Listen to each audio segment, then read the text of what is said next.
Hello everyone, welcome to magic hands of Deepa. എന്തൊക്കെയുണ്ട് വിശേഷം? എല്ലാവരും സുഖമായിട്ടിരിക്കുകയാണെന്ന് വിശ്വസിക്കുകയാണ്. എനിക്ക് പനിയായ കാരണം കുറച്ച് ദിവസം റെസ്റ്റിലായിരുന്നു, അത് കാരണം വീഡിയോ ഒന്നും ചെയ്യാൻ പറ്റിയില്ല. അപ്പോൾ ഞാൻ ഇന്നൊരു അവിയൽ റെസിപ്പി കൊണ്ടാണ് വന്നിരിക്കുന്നത്. അപ്പോൾ എല്ലാവരും തൈരൊക്കെ ഒഴിച്ചിട്ടല്ല അവിയൽ ഉണ്ടാക്കുക. ഞാനിവിടെ വാളംപുളി ഒഴിച്ചിട്ടാണ് അവിയൽ ഉണ്ടാക്കിയിരിക്കുന്നത്. അപ്പോൾ നമുക്കത് എങ്ങനെയാണെന്ന് നോക്കാം. വീഡിയോയിലോട്ട് പോകാം.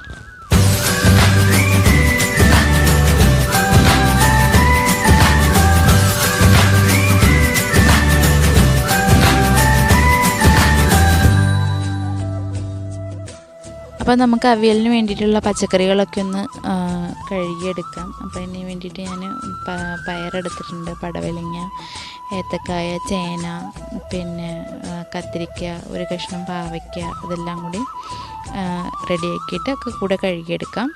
അപ്പോൾ നിങ്ങൾക്ക് എൻ്റെ റെസിപ്പീസൊക്കെ ഇഷ്ടപ്പെടുകയാണെങ്കിൽ എല്ലാവരും എൻ്റെ ചാനലൊന്ന് സബ്സ്ക്രൈബ് ചെയ്യണം, ഷെയർ ചെയ്യണം, കമൻറ്റ് ചെയ്യണം. എൻ്റെ റെസിപ്പീസൊക്കെ ഇഷ്ടപ്പെടുകയാണെങ്കിൽ എന്താണെന്നുള്ള ഫീഡ്ബാക്കൊക്കെ പറയണം കേട്ടോ.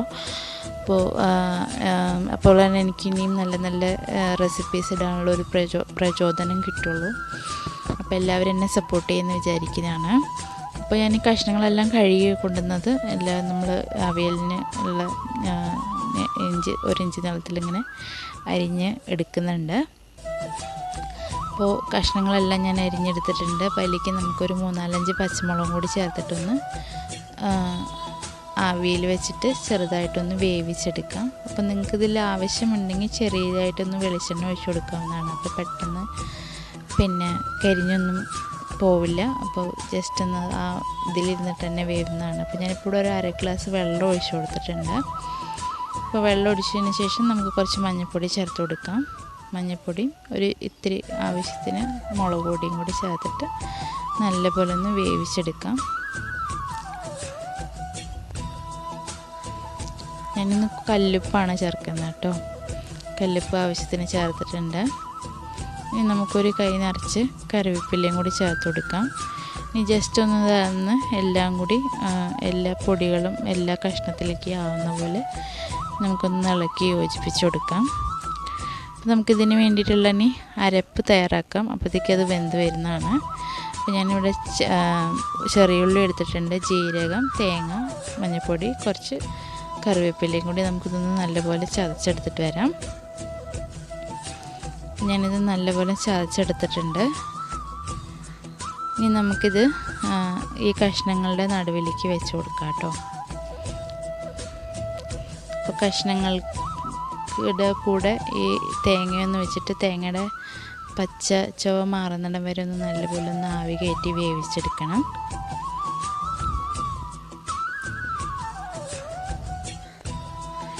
അപ്പം നമുക്കിതിന് കഷ്ണങ്ങൾ കൊണ്ട് തന്നെ ഒന്ന് കവർ ചെയ്തിട്ട് മൂടി വെച്ചിട്ട് വേവിച്ചെടുക്കാം. ഏകദേശം കഷ്ണങ്ങൾ വെന്തിട്ടുണ്ട്. ഇനി നമുക്ക് തേങ്ങയും കൂടി വെച്ചിട്ടൊന്ന് വെന്ത് കിട്ടിയാൽ മതി. അപ്പോൾ നമ്മുടെ കഷ്ണങ്ങൾ ഒക്കെ തേങ്ങയും ഒക്കെ വെന്തിട്ടുണ്ട്. അപ്പോൾ നമുക്കിതിലേക്ക് ഇനി പുളിവെള്ളം ചേർത്ത് കൊടുക്കാം. അപ്പോൾ ഞാനൊരു 3 ടേബിൾ സ്പൂൺ പുളിവെള്ളമാണ് ചേർത്ത് കൊടുക്കുന്നത്. അപ്പോൾ തൈരാണ് ചേർക്കണമെന്ന് വെച്ചാൽ നമ്മൾ ഒരു മുക്കാൽ ഗ്ലാസ് തൈര് ചേർത്താൽ മതി കേട്ടോ. ഓരോ സൈഡിലേക്ക് ഓരോ സൈസിലാണല്ലോ നമ്മൾ അവിയൽ വയ്ക്കുക. ചിലർ വാളംപുളി വെച്ചിട്ടാണ് ഉപയോഗിക്കുക, ചിലർ തൈര് വെച്ചിട്ടാണ്. ഞാൻ രണ്ടും വെക്കാറുണ്ട്. ഇനി നമുക്കിതിലേക്ക് കുറച്ച് പച്ച വെളിച്ചെണ്ണ ചേർത്ത് കൊടുക്കാം. ലാസ്റ്റ് സ്റ്റേജിൽ പച്ച വെളിച്ചെണ്ണ എത്രത്തോളം ചേർക്കുന്നോ അത്രത്തോളം അവിയലിന് നല്ല ടേസ്റ്റ് ഉണ്ടാവും.